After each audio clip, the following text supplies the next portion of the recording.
प्रभु की महिमा प्रकट होगी और सब मनुष्य उसको एक साथ देखेंगे। हम परमेश्वर के हमदो सिताइश में ये गीत सुनेंगे।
हे प्रभु, हमारे होठों को खोल दीजिए तो हम आपकी स्तुति करेंगे।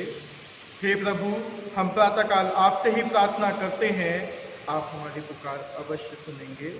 परमेश्वर पिता, हमारे सृष्टिकर्ता की महिमा हो, उसके पुत्र हमारे मुक्तिदाता की महिमा हो, उसके आत्मा हमें पवित्र करने वाले की महिमा हो, जैसे आदि में थी, अब है और सदा युग युगांत होती रहेगी। आमीन। हे सब सामर्थी प्रभु परमेश्वर, आप पवित्र पवित्र पवित्र हैं। स्वर्ग और पृथ्वी आपके ऐश्वर्य से परिपूर्ण है। परम धाम में आपकी स्तुति हो। हम सर्वशक्तिमान परमेश्वर के सामने दीनता से अपने पापों को स्वीकार करें। हे परम पवित्र और परम दयावान परमेश्वर, हम मानते हैं कि हमने मन, वचन और कर्म से तथा भलाई न करने के कारण आपके विरुद्ध और एक दूसरे के विरुद्ध पाप किया है। इसलिए हम आपसे प्रार्थना करते हैं कि आप हम पर दया करें और हमारे पापों को क्षमा करें। सर्वशक्तिमान और दयावान परमेश्वर, हमारे सब पापों को क्षमा करे और उनसे हमें छुटकारा दे, हमें अपने जीवन को सुधारने के लिए अनुग्रह दे और पवित्र आत्मा की सामर्थ से हमें परिपूर्ण करे। आमीन। पुराने नियम का पाठ जो कि लिया गया है जकरिया की पुस्तक, उसके पहले अध्याय, उसकी पहली आयत से छठी आयत तक। दारा के राज्य के दूसरे वर्ष के 8वें महीने में जकरिया भविष्यद्वक्ता के पास, जो बेरेकिया का पुत्र और इद्दो का पोता था, यहोवा का यह वचन पहुंचा।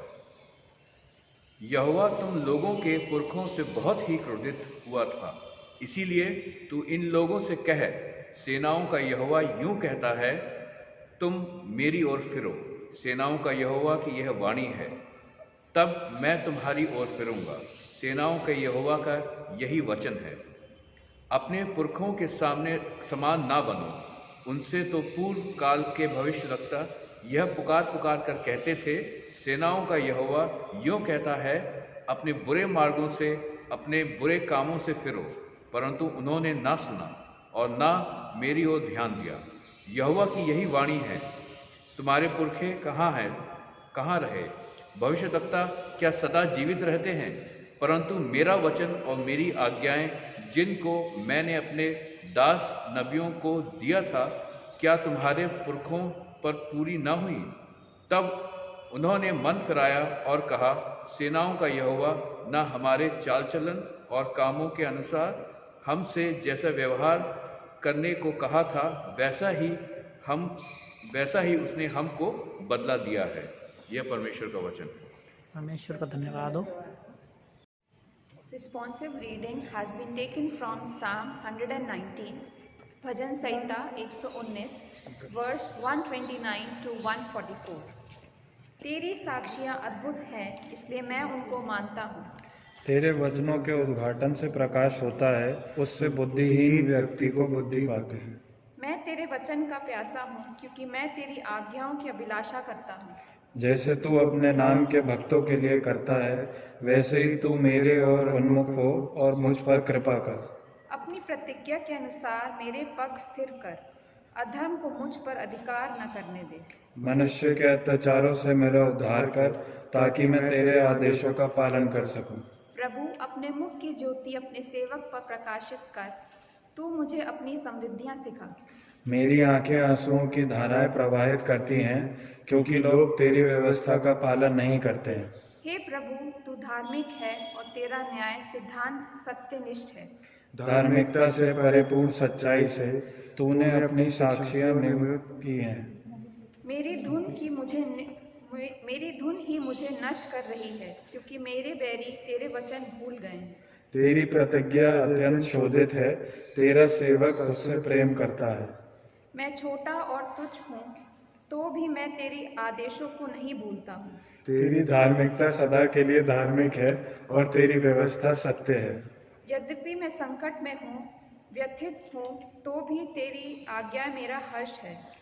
तेरी साक्षियां सदा के लिए धर्ममय हैं, मुझे समझ दे कि मैं जीवित रहूं। पिता, पुत्र, पवित्र आत्मा की महिमा हो, जैसे अब है, आदि में थी, अब है, सदा सर्वदा रहेगी। मैं आपके सामने बाइबल में से दूसरा तीमुथियुस उसका 3 अध्याय उसका 14 पद और चौथा अध्याय उसका 1 से 5 पद तक पढ़ूंगी। पर तू उन बातों पर जो तूने सीखी है और विश्वास किया है, यह जानकर दृढ़ बना रहे कि तूने उन्हें किन लोगों से सीखा है और बचपन से पवित्र शास्त्र तेरा जाना हुआ है, जो तुझे मसीह पर विश्वास करने से उद्धार प्राप्त करने के लिए बुद्धिमान बना सकता है। संपूर्ण पवित्र शास्त्र परमेश्वर की प्रेरणा से रचा गया है और उपदेश और समझाने और सुधारने और धार्मिकता की शिक्षा के लिए लाभदायक है, ताकि परमेश्वर का जन सिद्ध बने और हर एक भले काम के लिए तत्पर हो जाए।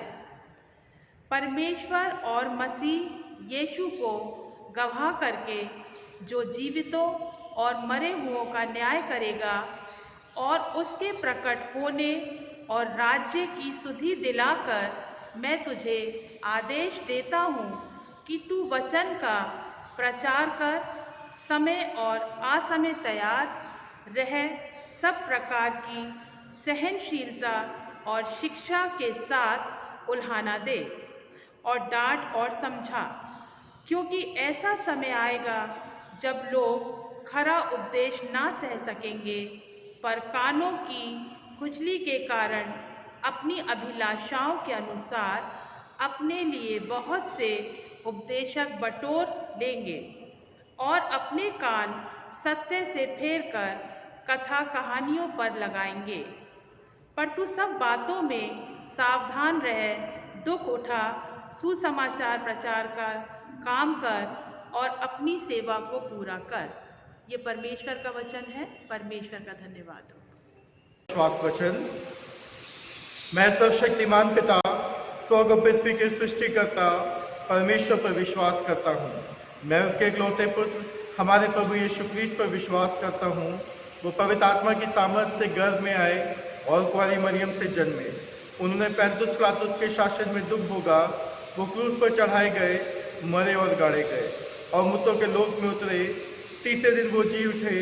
वो स्वर्ग पर चढ़ गए और पिता की दाहिनी ओर विराजमान हुए। वो जीवित और मृतों का न्याय करने को फिर आएंगे। मैं पवित्र आत्मा पर, पवित्र सर्वलौकिक कलीसिया पर, संतों की संगति, पापों की क्षमा, देह के पुनरुत्थान और शाश्वत जीवन पर विश्वास करता हूँ। हे हमारे स्वर्गीय पिता, आपका नाम पवित्र माना जाए, आपका राज्य आए, आपकी इच्छा जैसे स्वर्ग में पूरी होती है वैसे पृथ्वी पर भी पूरी हो। हमारे दिन भर की रोटी आज हमें दीजिए। आप हमारे अपराधों को क्षमा कीजिए जैसे हमने अपने अपराधियों को क्षमा किया है। आप हमें परीक्षा में मत डालिए, परंतु बुराई से बचा लीजिए, क्योंकि राज, पराक्रम और महिमा अब और सदा सर्वदा आपका ही है। आमीन। पवित्र निवेदन। हे प्रभु, अपने आत्मा की शक्ति से हमें प्राण फूंक दीजिए और आपकी सेवा आनंद से करने के लिए हमें जागृत कर दीजिए। न्याय और स्वतंत्रता को फैलाने के लिए हमारी सहायता कीजिए और सबको जीवन की भरपूरी प्रदान कीजिए। दरिद्र और दलितों के प्रति अपना प्रेम हम में उत्पन्न कीजिए। जो बीमार हैं और मृत्यु के निकट हैं, उन सबको आशा और दिलासा दीजिए। वर दीजिए कि हमारे देश में एकता और मेल मिलाप बना रहे और देशवासियों को शांति की आशीष मिले। जिनको अधिकार प्राप्त है, उनका अपने पवित्र आत्मा के द्वारा मार्गदर्शन कीजिए और आपका शासन समस्त संसार में हो। हे प्रभु, अपने लोगों को आशीष दीजिए और हमें विश्वास तथा प्रेम में स्थिर रखिए। आज की विशेष कॉलेज प्रभु यीशु के जन्म दिवस के पूर्व तीसरा रविवार। हे धन्य प्रभु परमेश्वर, आप हमारी शिक्षा के लिए समस्त पवित्र शास्त्र लिखवाया है। अब हमारी सहायता कीजिए कि हम उसको सुने, पढ़ें, उस पर मनन करें और हृदय में उसको धारण करें, उसके अनुसार आचरण करें। हमें वर दीजिए कि आपके पवित्र वचन से सबल होकर शाश्वत जीवन की उस आशा को अपनाएं और दृढ़ता से उसे पकड़े रहें, जो हमारे मुक्तिदाता प्रभु यीशु मसीह में आपने ही प्रदान की है। उन्हीं के द्वारा जो आपके पवित्र आत्मा के साथ एक परमेश्वर है और अब तथा सदा सर्वदा जीवित और राज्य करते हैं। आमीन। काल के सृष्टिकर्ता परमेश्वर, आपने अंधकार को दूर किया और आप संसार में प्रकाश लाए। आप हमारे मध्य से पाप के अंधकार को मिटा दीजिए। हमारे हृदय में अपने सत्य का प्रकाश उत्पन्न कीजिए और हमारे हाथों को भले कार्य करने के लिए सबल बनाइए। आपके पुत्र प्रभु यीशु मसीह सत्य ज्योति हैं, उन्हीं के द्वारा आप हमें प्रकाश और आनंद प्रदान कीजिए। आमीन। हे शाश्वत परमेश्वर पिता, आपके सामर्थ्य से हमारी सृष्टि हुई और आपके प्रेम द्वारा हमारा उद्धार हुआ। आप अपने पवित्र आत्मा के द्वारा हमारा मार्गदर्शन कीजिए और हमें सबल बनाइए कि आज हम अपने आप को प्रेम से आपकी और एक दूसरे की सेवा में अर्पण करें। हम प्रार्थना करें। मेरे मुंह की बातें, हम सब की सोच, ऐ खुदावन तुझे पसंद आए। ऐ हमारी चट्टान और हमारे बनाने वाले। आमीन। आज का प्रस्तावित विषय है परमेश्वर का वचन अपने श्रोताओं से प्रत्युत्तर की आशा करता है। परमेश्वर का वचन अपने श्रोताओं से प्रत्युत्तर की आशा करता है। अगर हम देखें तो जो आज जिस समाज में मैं और आप रह रहे हैं, बहुत सी बाधाएं हैं, बहुत सी अड़चनें हैं और बहुत सी परिस्थितियां हैं जिसका सामना मैं और आप कर रहे हैं। बड़ी ही खुशी की बात है कि हम जानते हैं कि बीते दिनों में परमिशन मिलने वाली हुई और ये संभव हुआ कि लोग जो हैं, ख़ास तौर पे जब मैं लोगों की बात कर रहा हूँ तो उसमें वो जवान जो हैं, जो कि 10 साल से ऊपर और 65 साल से कम की उम्र में हैं, उनको परमिशन मिली कि वो चर्च में आने वाले हों और परमेश्वर की संगति में, अब परमेश्वर की हमदो-सिताइश में अपना समय व्यतीत करने वाले हो। तो कई बार हम और आप जानते हैं कि परमेश्वर के वचन की जो भूख होती है वो मेरे और आपके अंदर समय समय पे बढ़ती जाती है और कई बार हम में से बहुत से ऐसे लोग हैं जो परमेश्वर के वचन के भूखे होते हैं। लेकिन आज का जो वचन है, आज का जो विषय है वो ये है कि परमेश्वर का वचन अपने श्रोताओं से प्रत्युत्तर की आशा करता है। जैसा कि मैंने आपको शुरुआत में बताया कि हमारे कलीसिया में बहुत से ऐसे लोग हैं जो चर्च में आ सकते हैं, संगति कर सकते हैं। बहुत से ऐसे लोग अभी भी हैं, ख़ास तौर पे बच्चे हों या बुज़ुर्ग हों, जो चर्च में नहीं आ सकते और कारणवश वो परमेश्वर के वचन से वंचित है। ऑनलाइन के समय में हम जानते हैं कि ये सहूलियत है कि वो संगति कर सकते हैं, परमेश्वर के वचन को ग्रहण कर सकते हैं, लेकिन हम जानते हैं कि उनके जीवनों में जो भूख है परमेश्वर के लिए वो बनी रहती है और जब बनी रहती है तो वो परमेश्वर के भवनों में आना चाहते हैं। लेकिन मेरे और आपके लिए भी ये जांचने का विषय है, परखने का विषय है कि जो परमेश्वर का वचन मुझे दिया गया है, जो परमेश्वर का वचन आपको दिया गया है, क्या हम सचमुच में उसका पालन कर रहे हैं? क्या सचमुच में उसको सुन रहे हैं? क्योंकि अगर हम सिर्फ सुनने वाले हैं और उसको अपने जीवन में उतारने वाले नहीं हैं तो हम परमेश्वर का कार्य पूरा नहीं कर रहे। परमेश्वर ने जो जिम्मेदारियां मुझे दी हैं, परमेश्वर ने जो जिम्मेदारियां आपको दी है, हम उसे पूरा नहीं कर रहे हैं। क्योंकि हम जानते हैं कि हम में से बहुत से लोग लॉकडाउन से पहले मूवीज़ देखने जाते थे, स्किट्स देखने जाते थे, स्टेज शोज देखने जाते थे, सब चीज़ देखने जाते थे और जब हम ये सारी चीज़ें देखने जाते थे बहुत अच्छा लगता था, इंजॉय करते थे और उसके बाद घर आते थे और शायद कुछ दिनों के बाद भूल जाते थे। शायद ही याद रहता हो कि स्किट में क्या देखा या स्टोरी में क्या देखा या फिर क्या कॉन्सेप्ट था, और अपने जीवन में उतारने की तो बात ही नहीं है। क्योंकि हम वहाँ पर गए थे एंटरटेनमेंट के लिए, हम वहाँ पर गए थे मनोरंजन करने के लिए, हम वहाँ पर गए थे एक गुड टाइम स्पेंड करने के लिए। और जब हम वहाँ पर टाइम स्पेंड करने गए थे, जब वो समय पूरा हुआ, हम अपनी लाइफस्टाइल में वापस चले गए। और जब अपनी लाइफस्टाइल में वापस चले गए, जो कुछ भी मैं कर रहा था, जो कुछ भी आप कर रहे थे, उसमें मैं और आप वापस पहुँच गए। लेकिन परमेश्वर का जो वचन है उसे हम किसी मूवी से कंपेयर नहीं कर सकते, किसी स्केच से कंपेयर नहीं कर सकते, किसी शो से कंपेयर नहीं कर सकते। क्योंकि कई बार हम और आप परमेश्वर का वचन भी इसी प्रकार से सुनने लगे हैं आजकल, जैसे हम घरों में मूवीज़ को देखते हैं। क्योंकि टीवी पे पिक्चर्स आती है, हमने उन्हें देखा और उसके बाद अपनी दिनचर्या में लग गए।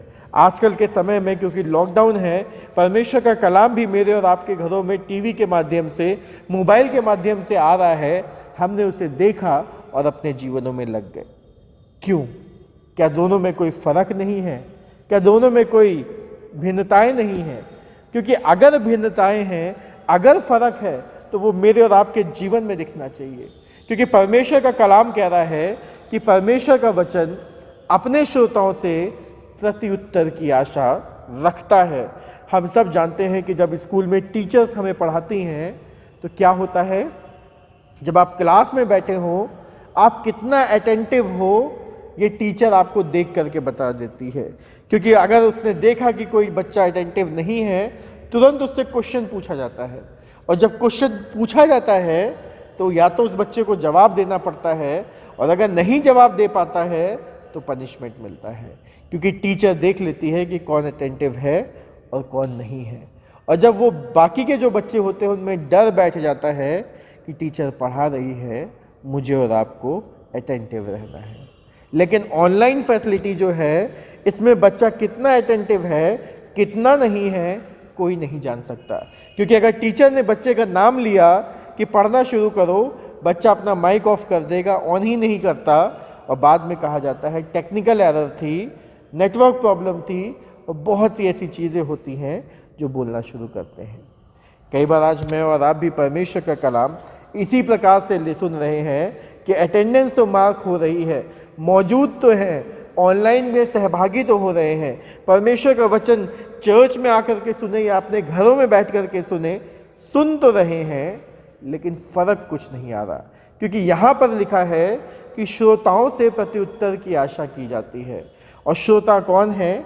जो लोग परमेश्वर का कलाम सुनते हैं। कई बार मैं और आप परमेश्वर का कलाम को बहुत हल्के में लेते हैं। मैं और आप परमेश्वर का कलाम सुनते तो हैं, उसे अपने जीवन में उतरने नहीं देते।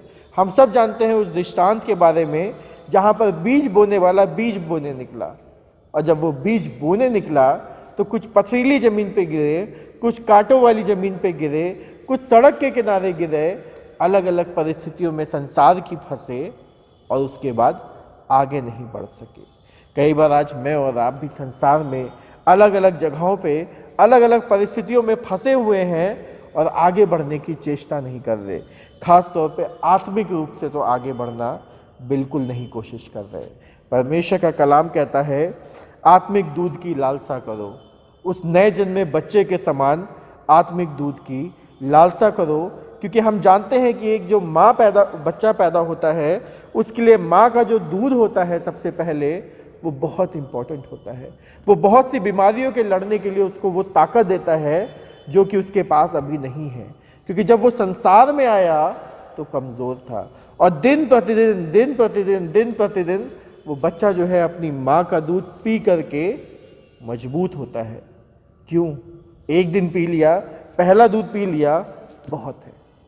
वो बच्चा एक दिन में 3 बार, 4 बार, 10 बार अपनी माँ का दूध पीता है ताकि दिन प्रतिदिन मजबूत होता जाए। आज मेरे और आपके अंदर से आत्मिक भूख जो है वो ख़त्म हो गई है, समाप्त हो गई है। हमें परमेश्वर की भूख नहीं है, परमेश्वर के कलाम की भूख नहीं है। कई बार हम सिर्फ परमेश्वर के वचन को सुन लेते हैं, उसे अपने अंदर उतरने नहीं देते। कई बार होता है कि हम लोगों क्या होते हैं, कुछ चीज़ें होती हैं जो अपने मुंह में रखी और बाहर जाने के बाद उसको उगल दिया।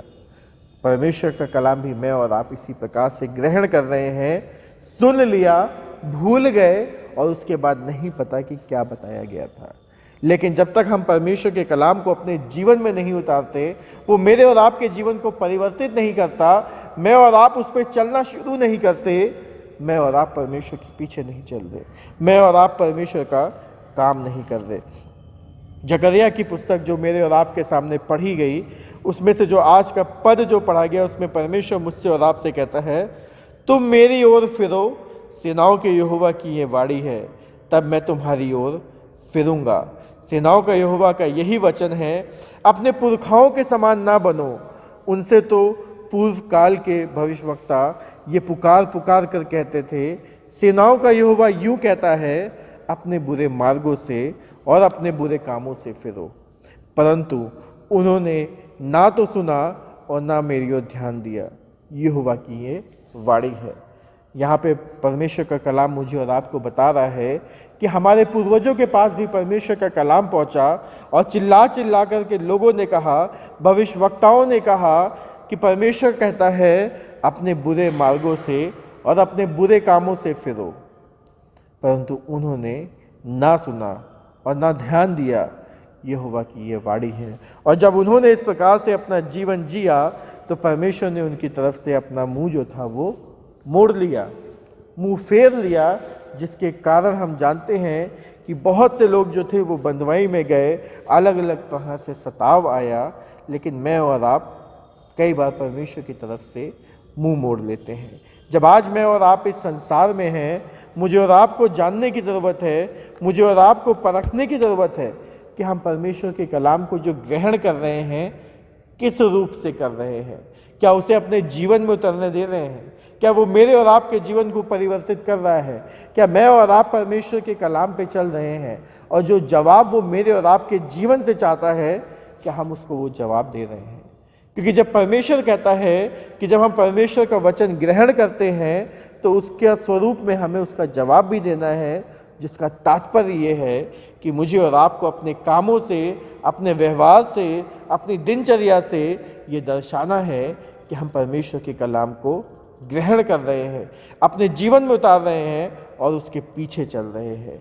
क्योंकि लिखा है, परमेश्वर और मसीह यीशु को गवाह करके जो जीवित और मरों का न्याय करेगा और उसके प्रकट होने और राज की सुधि दिलाकर, मैं तुम्हें आदेश देता हूँ कि तू वचन का प्रचार कर। परमेश्वर आदेश देता है अपने लोगों को कि तू वचन का प्रचार कर। और जब वचन का प्रचार कर तो यहाँ पर लिखा है कि किस प्रकार से तुझे प्रचार करने की ज़रूरत है।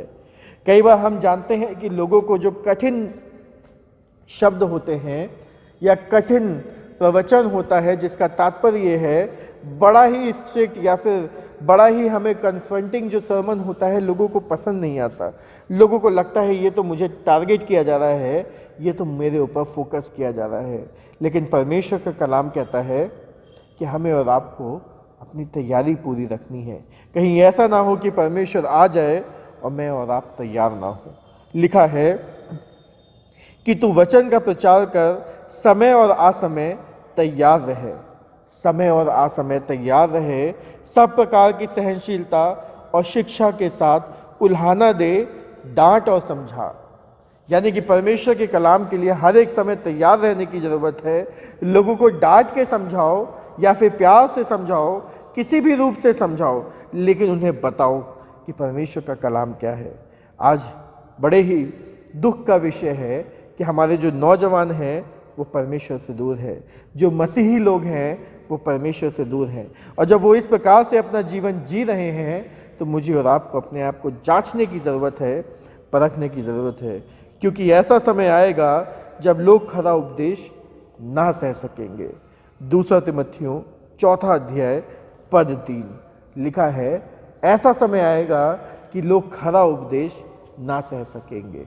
और कई बार हम जानते हैं कि जब आप खरे शब्दों का इस्तेमाल करते हैं तो लोग पसंद नहीं करते। लोगों को लगता है क्या कह रहे हैं ये मेरे ऊपर टारगेट कर रहे हैं, ये मुझे फोकस कर रहे हैं, ये मेरे ऊपर एम कर रहे हैं। लेकिन कई बार हम जानते हैं कि परमेश्वर जो है मुझसे और आपसे विभिन्न रूपों से बात करता है। और जब मुझसे और आपसे वो विभिन्न रूपों से बात करता है, मुझे और आपको अपने आप को परखने की ज़रूरत है।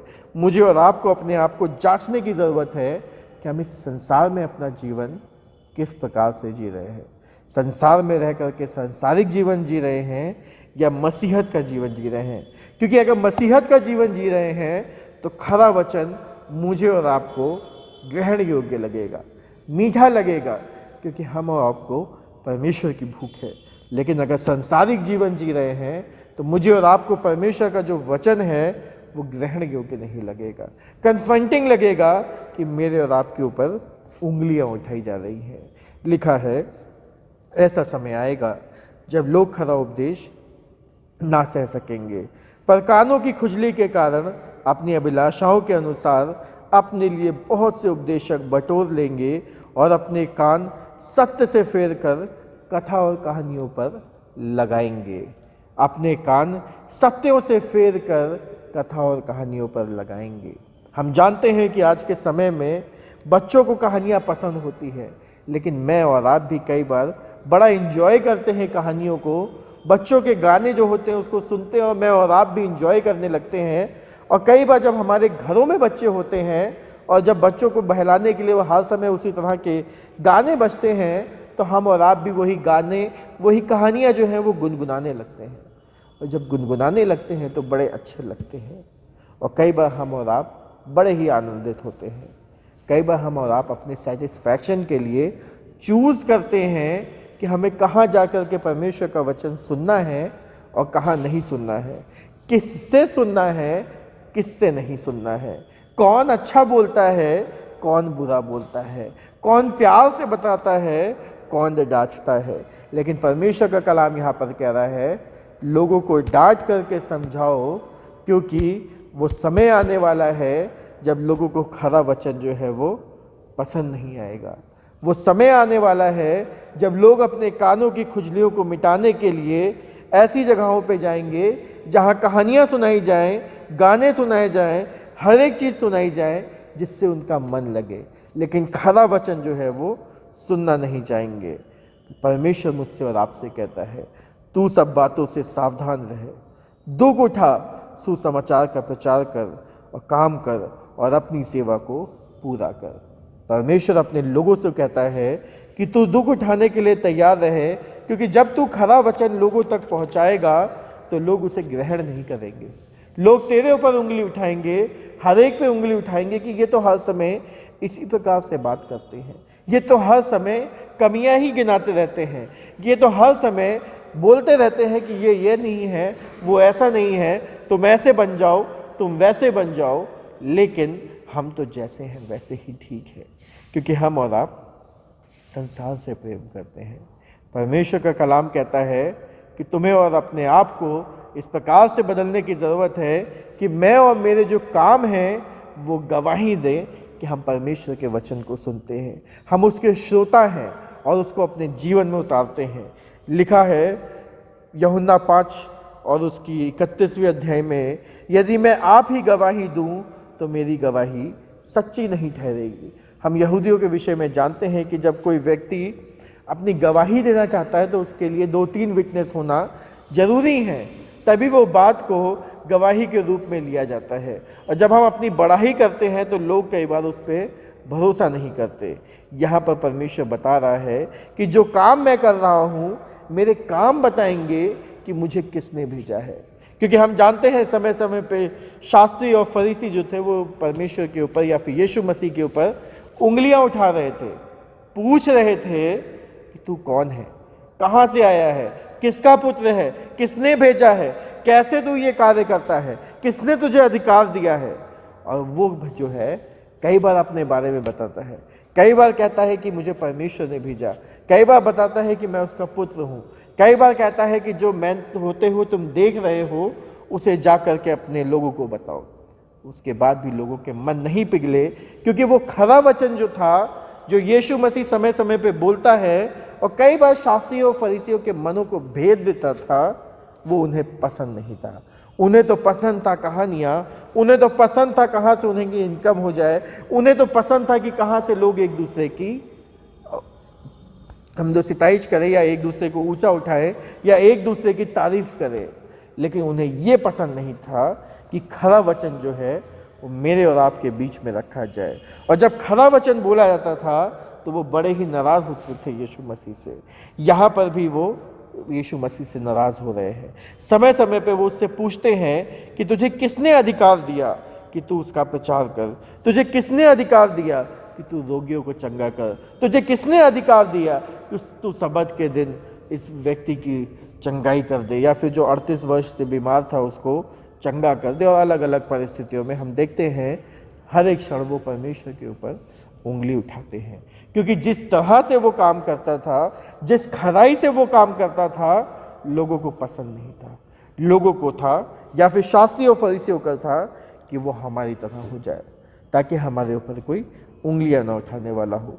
यीशु उनसे कहता है, मेरे पास जो गवाही है वो यूहन्ना की गवाही से बड़ी है, क्योंकि जो काम पिता ने मुझे पूरा करने को सौंपा, अर्थात यही काम जो मैं करता हूँ, यानी कि रोगियों को चंगा करना, उनके लिए प्रार्थना करना, परमेश्वर का कलाम हर एक तक पहुँचाना, जो कार्य मैं करता हूँ जिसके लिए मुझे भेजा गया है, वे मेरे गवाह हैं कि पिता ने मुझे भेजा है।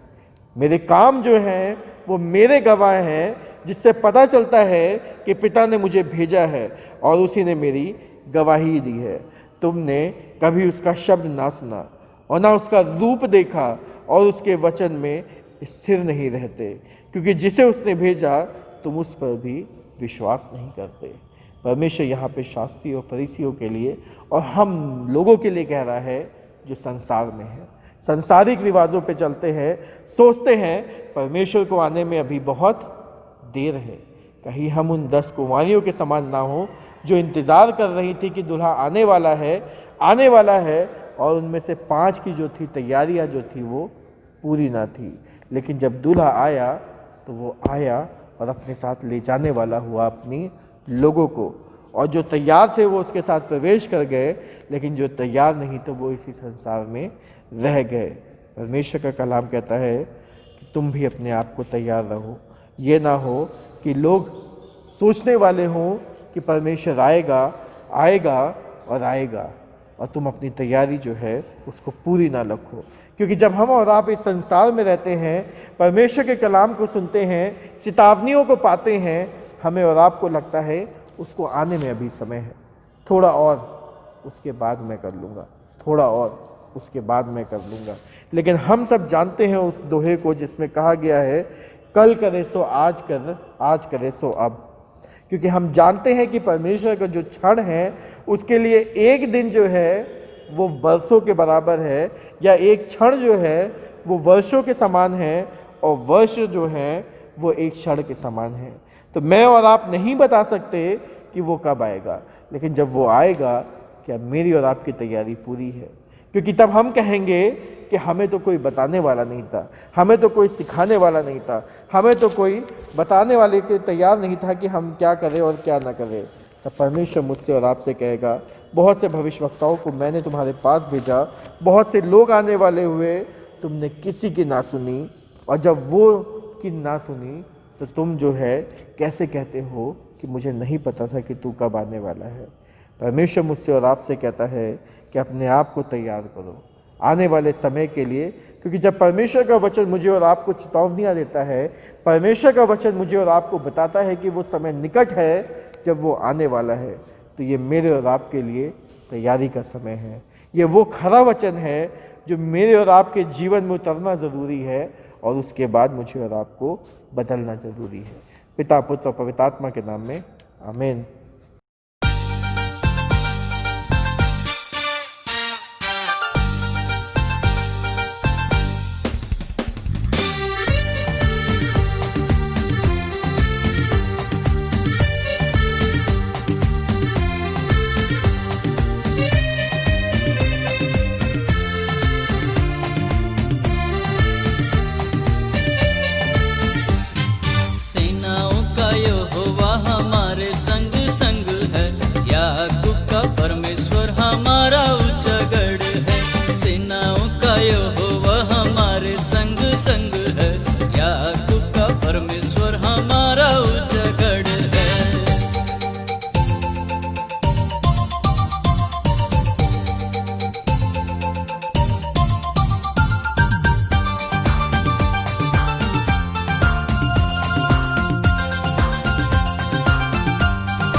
आकाश बनाया, जिसने पृथ्वी बनाई, जिसने आकाश बनाया, जिसने पृथ्वी बनाई, जो सर्वशक्तिमान प्रभु है, वो यहोवा हमारे संग संग है।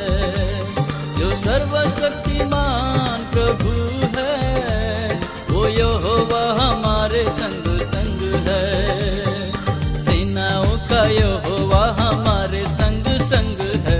याकूब का परमेश्वर हमारा ऊंचा गढ़ है। सेनाओं का यहोवा हमारे संग संग है। याकूब का परमेश्वर हमारा ऊंचा गढ़ है।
बचाया, लाजर को जिसने जिलाया, जक्कई को जिसने बचाया, जिसके लिए सब कुछ हो संभव, वो यहोवा हमारे संग संग है। जिसके लिए सब कुछ हो संभव, वो यहोवा हमारे संग संग है। सेनाओं का यहोवा हमारे संग संग है, याकूब का परमेश्वर हमारा उजागर है। सेनाओं का यहोवा हमारे संग संग है, याकूब का परमेश्वर हमारा उजागर है।